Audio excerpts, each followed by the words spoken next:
마태복음 17장 1절부터 13절까지 말씀 우리 한 절씩 교독하시고 마지막 13절을 함께 읽겠습니다. 엿새 후에 예수께서 베드로와 야고보와 그 형제 요한을 데리시고 따로 높은 산에 올라가셨더니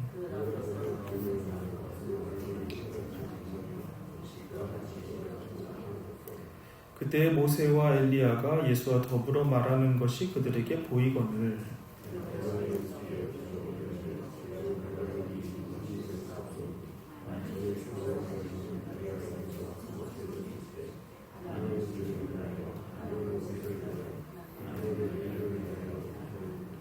말할 때 호련히 빛난 구름이 그들을 덮으며 구름 속에서 소리가 나서 이르시되 이는 내 사랑하는 아들이요 내 기뻐하는 자니 너희는 그의 말을 들으라 하시는지라.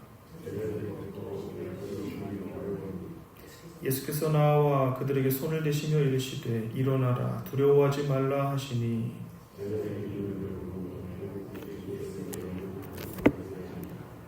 그들이 산에서 내려올 때에 예수께서 명하여 이르시되 인자가 죽은 자 가운데서 살아나기 전에는 본 것을 아무에게도 이르지 말라 하시니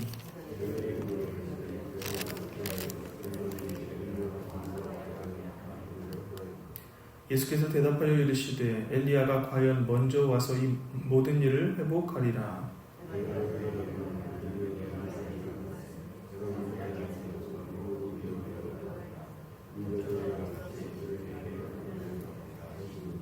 그제서야 제자들이 예수께서 말씀하신 것이 세례 요한인 줄을 깨달으니라. 아멘.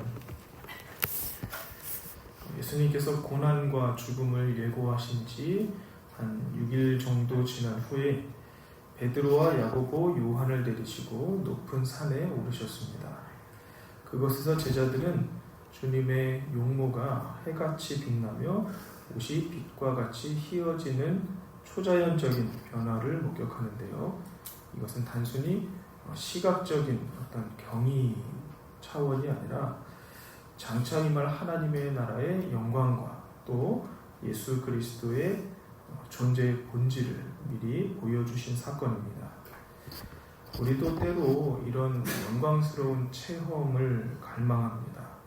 어떤 황홀한 은혜나 압도적인 눈에 보이고 경험되는 기적들, 그리고 평안함이 가득한 슬픔과 아픔이 없는 완전한 평안이 가득한 그런 어느 정도의 영적인 그리고 인생의 고지에 머물고 싶어합니다. 그러나 오늘 본문은 이 영광의 산 위에 머무는 것이 목적이 아니라 그 영광의 힘으로써 산 아래에 일상의 고난을 통과해야 한다는 진리와 또 사명을 우리에게 가르쳐주는 본문입니다. 고름 속에서 들려온 하나님의 음성을 통해서 우리가 진정으로 주목해야 할 분이 누구인지 다시 한번 이 하루의 시작, 이 시간을 통해서 묵상해 보기를 원합니다. 예수님께서 제자들 앞에서 변화되실 때에 모세와 엘리야가 나타나서 예수님과 더불어 말하는 장면이 펼쳐집니다. 모세는 구약을 두 가지로 요약을 하면요, 율법과 선지자들의 글이라고 예수님도 그렇게 축약을 하셨었죠.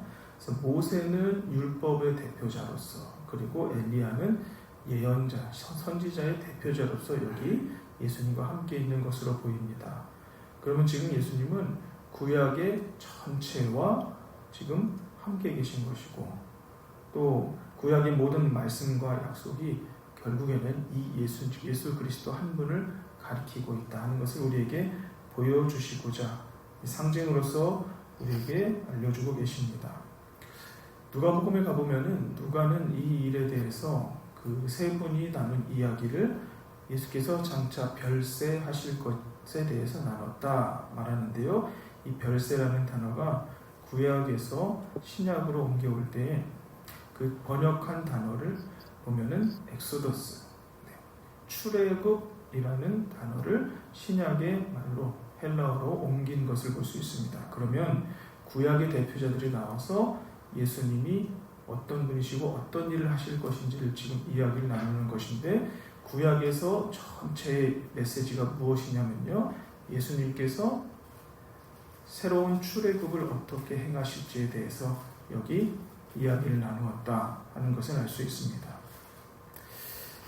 여기서 우리가 놓치지 말아야 할 대목이 있다면, 이 영광스러운 광채는 외부에서 비추어진 무언가가 아니라 예수님의 내면에 감추어져 있던 그 신성의 영광이 밖으로 표출된 것이며, 비천한 인간의 몸에 감춰져 있던 하나님의 영광이 그 정체를 드러난 것이다 하는 것입니다.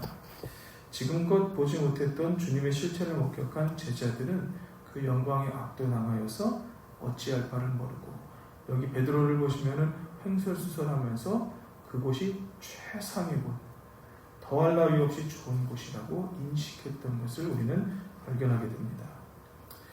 우리 신앙의 실제와 회복이 바로 이 예수님의 변화되신 모습에 있는 것 같습니다.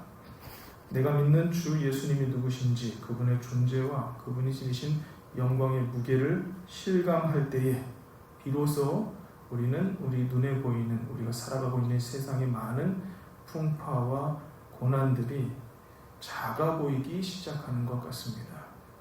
율법의 요구와 선지자의 외침을 한 몸에 지니신 우리 예수님이 우리의 과거를 다 깨끗하게 씻으시고 미래를 보증하시는 유일한 소망의 주님이라는 사실을 우리는 이 한 장면을 통해서 발견할 수 있습니다.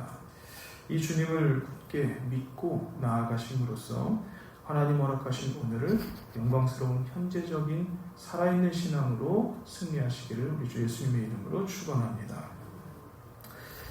네, 거기 황홀경에 빠진 한 명의 제자가 있는데 그에게 주목을 한번 해볼까요? 우리 베드로가 한 가지 제안을 합니다. 4절을 보시면요, 베드로가 예수께 여쭈어 이르되 주여 우리가 여기 있는 것이 좋사오니 만일 주께서 원하시면 내가 여기서 초막 셋을 짓되 하나는 주님을 위하여, 하나는 모세를 위하여, 하나는 엘리야를 위하여 하리이다. 여기가 제일 좋다는 거죠. 지금 베드로는 무엇을 망각하고 있습니까? 며칠 전에 예수님께서 자신의 고난에 대해서 말씀하신 그 말씀은 까맣게 잊어버린 채, 그리고 자기가 그 예수님께 받은 사명은 까맣게 잊어버린 채 당장의 영광에 안주하려고 하는 연약한 인간의 본능을 보여주고 있습니다. 베드로의 말이 끝나기도 전에 호련히 빛난 구름이 그들을 덮으며 하늘의 음성이 들립니다. 이는 내 사랑하는 아들이요 내 기뻐하는 자니 너희는 그의 말을 들으라. 이 하늘의 음성은 베드로의 제안을 단칼에 거절하시는 하나님의 대답입니다. 예수님이 대답하실 것까지 없었습니다. 예수님은 거기서 그들에게 이 장면을 보여주심으로 그들이 지금 예수님이 어떤 존재인지 새롭게 인식하게 하셨고, 또 예수님과 함께 하신 우리 하나님 아버지의 음성이 여기 이 베드로가 지금 현재를 잘 인식하고 있지 못하니 예수님을 어떤 존재인지, 또 예수님께 어떤 사명을 받은 사람인지 여기 깨우쳐 주고 계신 것입니다. 신앙은 내가 원하는 장소에 이 베드로의 말처럼 초막을 짓고 예수님을 거기 가두어 놓는 것이 아니라, 오히려 주님이 가시는 길이 어디든지 간에 나의 초막을 들고 나의 모든 것을 이끌고 묵묵히 주님을 뒤따라가는 것이라 할 수 있겠습니다. 하늘의 음성이 여기 강조하고 있는 핵심은 보는 것이 아니라 무엇이라고 이야기합니까? 내 기뻐하는 자니 너희는 그의 말을 들으라 하셨죠. 듣는 것을 강조하는데, 아마도 이 기적적인 환상은 곧 사라지게 될 것이지만 주님의 말씀, 그리고 이 예수님은 영원하기 때문이었을 것입니다. 두려워 엎드린 제자들에게 예수님은 손을 대시며 말씀하십니다. 일어나라, 두려워하지 말라. 그들이 눈을 들어보니 오직 주 예수님 외에는 아무도 보이지 않게 되었습니다.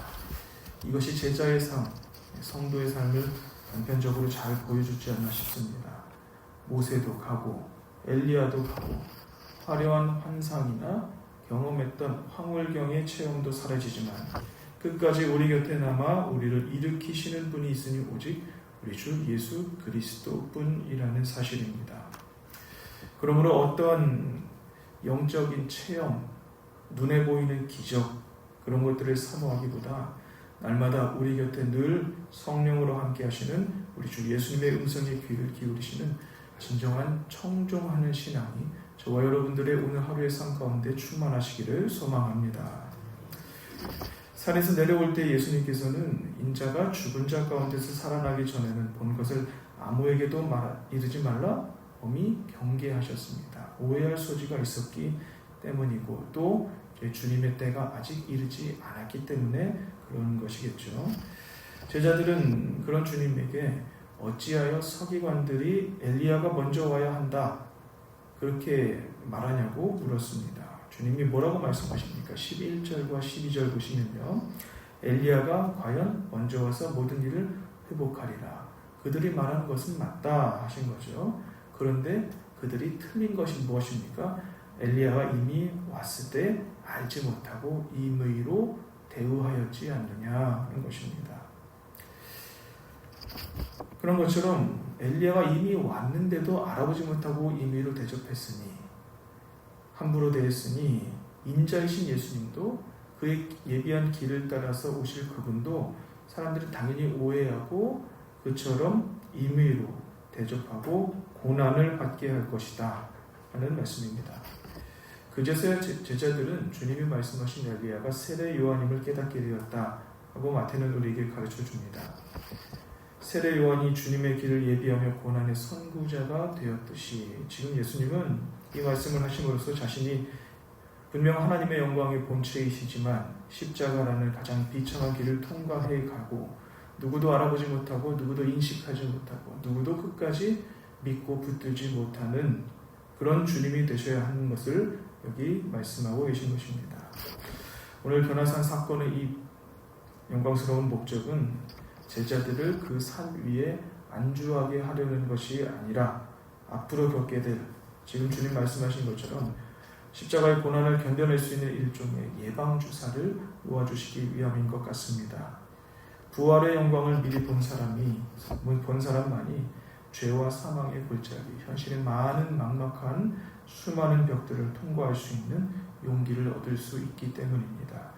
제자들이 언제 주님의 능력을 힘입어서 그렇게 하나님의 영광을 위하여 힘있게 거뜬히 살아갈 수 있었습니까?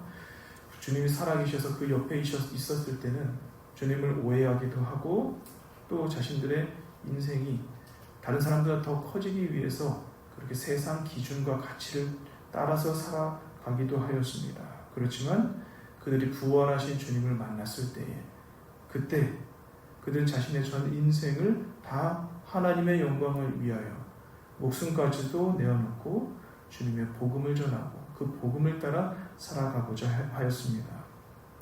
우리도 마찬가지입니다. 신앙생활을 통해서 받은 은혜는 우리를 세상으로부터 도피시키려는 것이 아니라 오히려 죄악 가득한 산 아래 두 발 딛고 살아가는 이 세상 한복판에 들어가서 능히 십자가를 지고 그 사명을 넉넉히 감당하게 하기 위함입니다. 고난이 없는 영광은 가짜입니다. 주님이 가신 길, 엘리야와 요한이 걸었던 그 고난의 길을 우리가 묵묵히 따라갈 때에 오늘 본문에 나타난 그 변화산의 영광은 우리의 실제가 될 수 있습니다. 변화산의 영광은 우리에게 오직 예수 그리스도 주님 한 분만 남아야 함을 분명히 가르쳐 주었습니다.